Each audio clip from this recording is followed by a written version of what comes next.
Hello ಸ್ನೇಹಿತರೆ, ಎಲ್ಲರೂ ಹೇಗಿದ್ದಾರೆ? ನಾನು ಚೆನ್ನಾಗಿ, ನೀವು ಸೂಪರಾಗಿದೆ ಅಂತ ಭಾವಿಸ್ತೀನಿ. ಇನ್ನೇನು ದೀಪಾವಳಿ ಹತ್ರ ಬಂತು, ಕ್ಲೀನಿಂಗ್ ಮಾಡೋದಕ್ಕೆಲ್ಲ ಸ್ಟಾರ್ಟ್ ಮಾಡಿರ್ತೀರ. ಕ್ಲೀನ್ ಮಾಡೋದಕ್ಕೆ ಮೊದಲು ಈ ಟಿಪ್ಸ್ನ ನೀವು ಫಾಲೋ ಮಾಡಿದ್ರೆ ನಿಮ್ಮ ಕಿಚನ್ನು ಕ್ಲೀನ್ ಆ್ಯಂಡ್ ಕ್ಲಿಯರ್ ಆಗಿಬಿಡತ್ತೆ. ಸೊ ಇಲ್ಲಿ ನಮ್ಮ ಟೈಲ್ಸ್ ನೋಡ್ತಿರ್ಬೋದು, ಕಿಚನಲ್ಲಿ ವೈಟ್ ಟೈಲ್ಸ್ ಹೋಗಿ ಬ್ರೌನ್ ಆಗಿಬಿಟ್ಟಿದೆ. ಬಿಫೋರ್ ಆ್ಯಂಡ್ ಆಫ್ಟರ್ ನೋಡ್ತಿರ್ಬೋದು. ಲಾಸ್ಟಲ್ಲಿ ನಿಮಗೆ ಡಿಫ್ರೆನ್ಸ್ ಇನ್ನೂ ತೋರಿಸ್ಕೊಡ್ತೀನಿ. ಅದಕ್ಕೆ ಮೊದಲು ಕ್ಲೀನಿಂಗ್ ಮಾಡೋದಕ್ಕೆ ನಾವು ಒಂದು ಸೊಲ್ಯೂಷನ್ ರೆಡಿ ಮಾಡ್ಕೋಬೇಕು. ಸೊ ಬನ್ನಿ ಏನಂತ ನೋಡೋಣ. ಇಲ್ಲಿ ನಾನು ಒಂದು ಬೌಲ್ ತೊಗೊಂಡಿದ್ದೀನಿ. ಬೌಲಲ್ಲಿ ನಾನು ವಿಮ್ ಜೆಲ್ ಲಿಕ್ವಿಡ್ ತೊಗೊಂಡಿದ್ದೀನಿ. ಒಂದು ಮನೇಲಿಲ್ಲ ಅಂದರೆ ಅಂಗಡಿಯಲ್ಲಿ ಒಂದು 10 ರೂಪಾಯಿ ಪಾಕೆಟ್ ತೊಗೊಂಬಂದರೆ ಕೂಡ ನಿಮಗೆ ಆರಾಮ್ಸೆ ಬಳಕೆ ಆಗುತ್ತೆ. ಮತ್ತು ಇಲ್ಲಿ soda, baking soda all time favourite ಅಂತ ಹೇಳ್ಬೋದು. ಇದು ಕ್ಲೀನಿಂಗ್ ಪರ್ಪಸ್ಗೆ ತುಂಬಾ ಉಪಯೋಗ ಮಾಡುತ್ತೆ ಬೇಕಿಂಗ್ ಸೋಡಾ. ಇದೊಂದು ಟೀ ಸ್ಪೂನಷ್ಟು ತೊಗೊಂಡಿದ್ದೀನಿ. ನಿಮ್ಮ ಮನೇಲಿ ಜಾಸ್ತಿ ಕ್ಲೀನ್ ಮಾಡಬೇಕಂದ್ರೆ ಸ್ವಲ್ಪ ಈ ಲಿಕ್ವಿಡ್ ಏನಿರುತ್ತೋ ಅದನ್ನು ಜಾಸ್ತಿ ನೀವು ಆ್ಯಡ್ ಮಾಡ್ಕೋಬೇಕಾಗತ್ತೆ. ನಂತರ ವೆನಿಗರು ಅಷ್ಟೇ ಕ್ಲೀನಿಂಗ್ ಮಾಡೋದಕ್ಕೆ ತುಂಬಾ ಉಪಯೋಗ ಆಗುತ್ತೆ. ಇಲ್ಲಿ ನಾನು 2 ಟೀ ಸ್ಪೂನಷ್ಟು 2 ಕ್ಯಾಪ್ ಅಷ್ಟು ಹಾಕ್ಕೋತೀನಿ. ಸ್ವಲ್ಪ ಹಾಕ್ಕೊಳ್ಳಿ. ಒಂದೇ ಸರಿ ಹಾಕೋದ್ರಿಂದ ಅದೇನಾಗುತ್ತೆ, ಅದು ನೊರೆ ಜಾಸ್ತಿ ಬಂದು ಚೆಲ್ಲೋಗೋ ಸಾಧ್ಯತೆ ಇರುತ್ತೆ. ಸ್ವಲ್ಪ ಸ್ಪೂನಲ್ಲೇ ಮಿಕ್ಸ್ ಮಾಡ್ಕೊಳ್ಳೋಣ. ವೆನಿಗರ್ ಇಲ್ಲ ಮೇಡಮ್ ಅಂದರೆ ನಿಂಬೆ ರಸ ಹಾಕ್ಕೊಳ್ಳಿ. ನಿಂಬೆ ರಸ ಜಾಸ್ತಿ ಬೇಕಾಗತ್ತೆ. ಆದ್ದರಿಂದ ವೆನಿಗರ್ ಆದರೆ ಒಂದು 40 ರೂಪೀಸ್ ಬಾಟಲ್ ತೊಗೊಂಬಂದುಬಿಟ್ರೆ ತುಂಬ ಸಲಕ್ಕೆ ನಾವು ಉಪಯೋಗ ಮಾಡ್ಕೋಬೋದು. ಇದರಲ್ಲಿ ಸ್ವಲ್ಪ ನಾನು ನೀರನ್ನ ಆ್ಯಡ್ ಮಾಡ್ಕೊತಾ ಇದ್ದೀನಿ.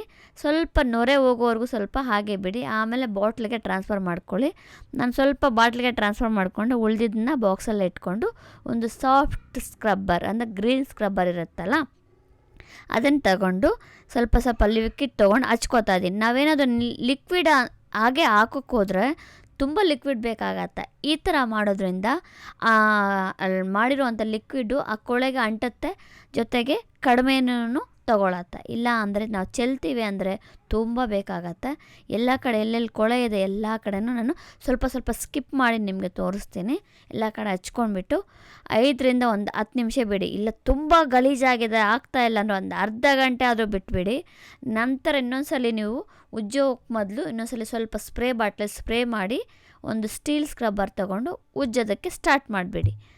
ತೋರಿಸ್ತೀನಿ. ಚೆನ್ನಾಗಿ ನೆಂದಿದೆ ಇದು, ನೋಡ್ತಿರ್ಬೋದು. ಸುಮ್ಮನೆ ನಾನೇನು ಫೋರ್ಸಬಲಿ ಉಜ್ತಾ ಇಲ್ಲ, ಸುಮ್ಮನೆ ಹಂಗೆ ಸ್ವಲ್ಪ ತೇವ ಮಾಡ್ಕೊಂಡು ಸ್ಪ್ರೇ ಮಾಡಿಕೊಂಡು, ಅಂದರೆ ಅರ್ಧ ಗಂಟೆ ನಂತರ ಇನ್ನೊಂದ್ಸರಿ ಸ್ಪ್ರೇ ಮಾಡಬೇಕು. ಸ್ವಲ್ಪ ಅದು ಡ್ರೈ ಆಗಿರುತ್ತಲ್ಲ, ನೀರಿನ ಅಂಶ ಹೋಗಿರುತ್ತಲ್ವ, ಆದ್ದರಿಂದ ಸ್ವಲ್ಪ ತೇವ ಮಾಡ್ಕೊಳ್ಳೋಕ್ಕೋಸ್ಕರ ಸ್ಪ್ರೇ ಮಾಡಿ ನಂತರ ಒಂದು ಸ್ಟೀಲ್ ಸ್ಕ್ರಬ್ಬರ್ ತೊಗೊಂಡು ಉಜ್ಕೋಬೇಕಾಗತ್ತೆ. ಅದೇ ಥರ ಎಲ್ಲನೂ ಉಜ್ಕೊಂಡು ಬರ್ತೀನಿ. ಎಲ್ಲನೂ ತೋರ್ಸೋಕ್ಕೆ ಹೋದ್ರೆ lengthy video 1 to 2 hours video ಆಗಿಬಿಡತ್ತೆ.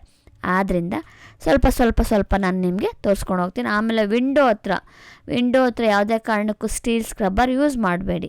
ಯಾಕಂದರೆ ಅದಕ್ಕೆ ಪೇಂಟ್ ಹಾಕಿರ್ತಾರೆ, ಪೇಂಟ್ ಪೂರಾ ಹೋಗ್ಬಿಡತ್ತೆ. ಆದ್ದರಿಂದ ಸಾಫ್ಟ್ ಸ್ಕ್ರಬ್ಬರೆಲ್ಲ ಉಜ್ಕೊಳ್ಳಿ. ಅಲ್ಲೇನು ಜಾಸ್ತಿನೂ ಜಿಡ್ಡಿರುತ್ತೆ, ಆದರೆ ಈಸಿಯಾಗಿ ರಿಮೂವ್ ಆಗಿಬಿಡುತ್ತೆ ಈ ಲಿಕ್ವಿಡ್ ಹಾಕೋದ್ರಿಂದ. ಈಗೆಲ್ಲ ಉಜ್ಜಿ ನಾನು ನೀಟಾಗಿ ತೊಳೆದು ಒರೆಸ್ಕೊಂಡಿದ್ದೀನಿ. ಆಮೇಲೆ ಆ ಸ್ಲೈಡಿಂಗ್ ಅಂದರೆ ಅದೇ ಹಿಂಸೆ. ಸ್ಲೈಡಿಂಗ್ ಹತ್ರ ಅಂತೂ ಈ ಲಿಕ್ವಿಡ್ ಹಾಕಿಬಿಟ್ಟು ನೀವು ನಿಧಾನವಾಗಿ ನೀವು ಸಾಫ್ಟ್ ಸ್ಕ್ರಬ್ಬರಲ್ಲಿ ಉಜ್ಜಿಬಿಟ್ಟು ಒಂದು ನ್ಯೂಸ್ ಪೇಪರೆಲ್ಲ ಒರೆಸ್ಬಿಟ್ರೆ ಅಂತೂ ಪಳ ಅಂತ ಹೊಳೆಯುತ್ತೆ.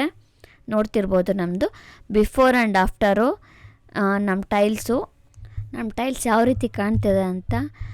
ನಮ್ಮ ಟೈಲ್ಸು ಒಂದು ಸ್ವಲ್ಪ ಬ್ರೌನು ವೈಟ್ ಮಿಕ್ಸ್ ಆಗಿರೋದ್ರಿಂದ ನಿಮಗೆ ಅಷ್ಟು ರಿಸಲ್ಟ್ ಗೊತ್ತಾಗ್ತಾ ಇಲ್ಲ.